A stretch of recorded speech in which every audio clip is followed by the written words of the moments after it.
My maternal grandfather was a physician, and I remember when I was growing up that I was so proud to tell people that. Right? My grandpa is a doctor. And I was proud to tell people that because I saw other doctors and I saw the sort of social status that normally went along with one being a physician.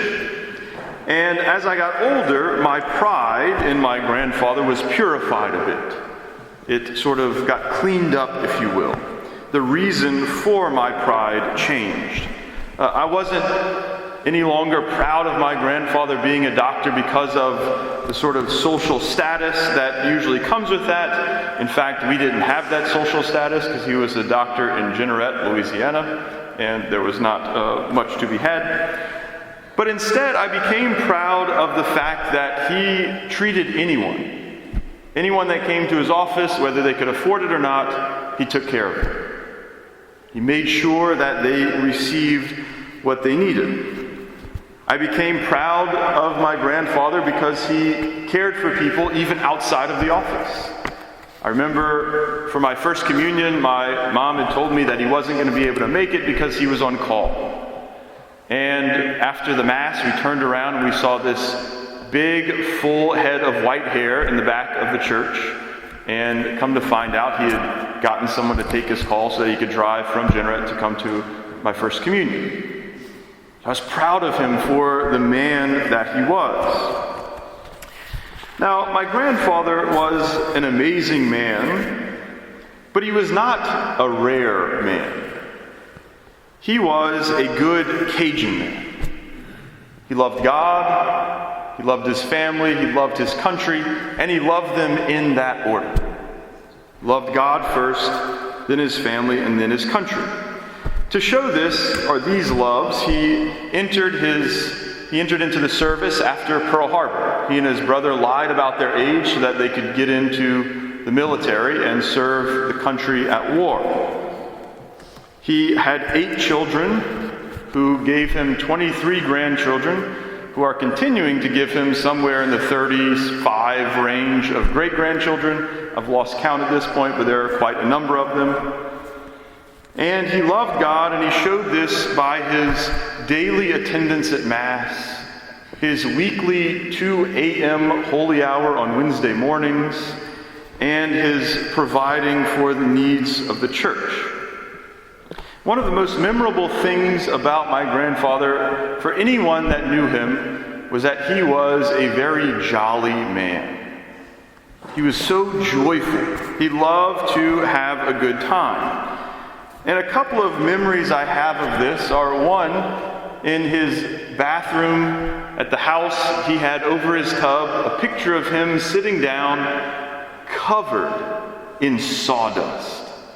So my grandfather did woodworking in his free time, and their home that they moved into kind of after all of their kids were grown was an old plantation home, and it had a tennis court. And so they would have Loisel tennis tournaments where the whole town basically would come, have a huge tennis tournament. They would start it off with some sort of shenanigans pranking my grandfather. And so this year they tar and feathered him. I don't know what they used for the tar, but for the feathers they used sawdust. And he is just covered in sawdust. And he is, you can't hear it obviously because it's a picture, but you can tell that he's giving a deep belly laugh from the smile on his face. He loved to have a good time. I also remember that one year he had hosted the reunion for his class for med school.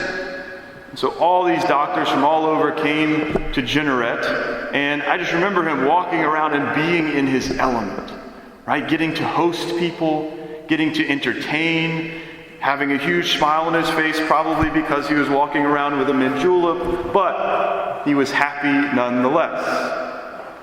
And the third memory I have of my grandfather being joyful and just having a good time is any time we got together as a family. There was no such thing as a small gathering with that many people.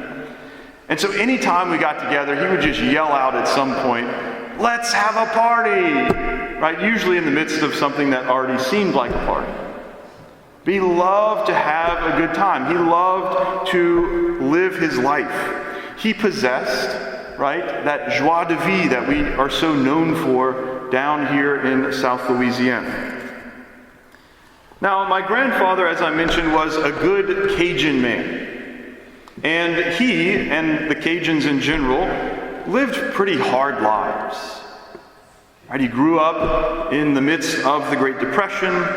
As I mentioned, he entered the service for World War II, and his brother that he entered with ended up being killed in the war. He and my grandmother cared for his mom and one of my grandmother's sisters for many years, and they were not the easiest of people to get along with, but they welcomed them into their home. And then as he got older and his health declined, he struggled to remain joyful. But he did. In the midst of all of the difficulties of his life, he remained joyful. Right? The same is true of our ancestors. They lived very difficult lives. They were very poor. They lived down here in a time of no air conditioning. Right? And so they lived very difficult lives. But they remained joyful. And they even found ways to celebrate their lives. Right? I would put Louisiana up against any other state for the amount of festivals that we have. And we have festivals about somewhat ridiculous things. Right? The swine festival. Who thinks of celebrating that? Right? The Boudin festival. Let's celebrate this food that we make up of leftover parts. That sounds like a wonderful thing to do. And then maybe one of my favorite, the Frog Festival. Remember when my friends came to town from all over the country, we drove through rain so they could see the frogs everywhere. Right? We love celebrating life. We love to have a good time, and we're good at it. Right? We know how to have a party. Now, I think about all of this today because we're celebrating during the season of Advent, Gaudete Sunday. Right? This Sunday, as we're getting closer to the celebration of Christmas, where the church not just encourages us, but commands us to rejoice. And we hear it all throughout the readings. In the entrance antiphon, we are told to rejoice. In the first reading, we hear Isaiah saying that his heart rejoices. In the second reading, we are again told by Paul to rejoice. Right? Why? How can we do this? How was my grandfather such a joyful man? Why are the Cajuns still known for their ability to have a good time? How can we rejoice in every moment of our lives? It's because we're people of faith. Right? Because we believe in the Messiah. Right? The entrance antiphon says, rejoice in the Lord always. We're not rejoicing in ourselves. We're not rejoicing in our own abilities or capabilities, but we're rejoicing in the Lord. Right? Paul rejoiced in the Lord and in the salvation that he brought. Right? Paul recognized that before Christ appeared to him, he was dead in his sin. But after he had that encounter with Christ on that road to Damascus, he was alive. He had been forgiven. And he was able to live in that joy. Right? He no longer was a slave to sin and death, but he was free and he had true life. Again, in that first reading, Isaiah talks about this. He says, I rejoice heartily in the Lord.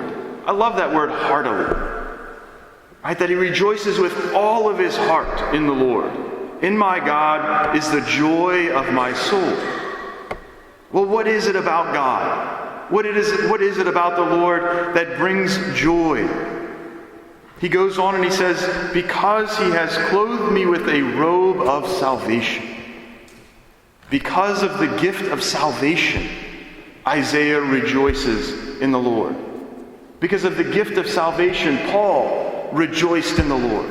Because of the gift of salvation that was recognized, right, and accepted and tried to be lived out, my grandfather and all of our ancestors were able to rejoice in the Lord. Right? If we can rejoice in the first slightest bit of cold weather because we get to cook a gumbo, then we should be rejoicing in a ridiculous way at the news of salvation, right? At the fact that we now have true life. If we understand this, right? If we understand that exchange that has happened, that exchange of life for death, that exchange of joy in replace of sorrow, right, then we should rejoice always. Now, we go through great efforts. We go to great lengths to share and to preserve our Cajun culture. Right? People from all over the world hear about the very unique things that happen in South Louisiana, and they flock here, right, throughout the year, and especially for our festivals.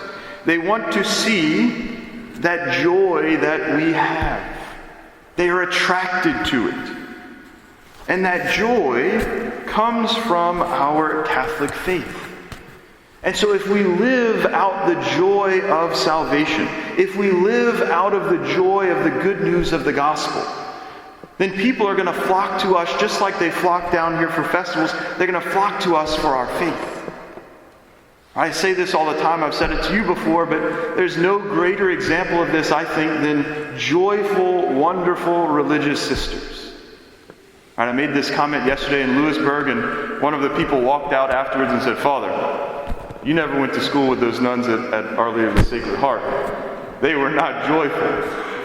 Right? But I would still argue that good religious sisters, walking in their habits with a smile on their face, are the most joyful people, and they attract others to the faith. Right? In a world that is crazy and that is promoting every kind of immorality you could imagine, religious communities with joyful sisters are having to turn young women away because they don't have enough room. Right? They are attracting people to the faith. And so we pray, right, that we would more and more recognize just how good the good news really is. We pray that we would rejoice in that good news, right? That we would experience the joy that comes from salvation. And we pray that we might, through that rejoicing, through that joy that we live, that we would draw others to the faith and help them to come to know the same joy that we have.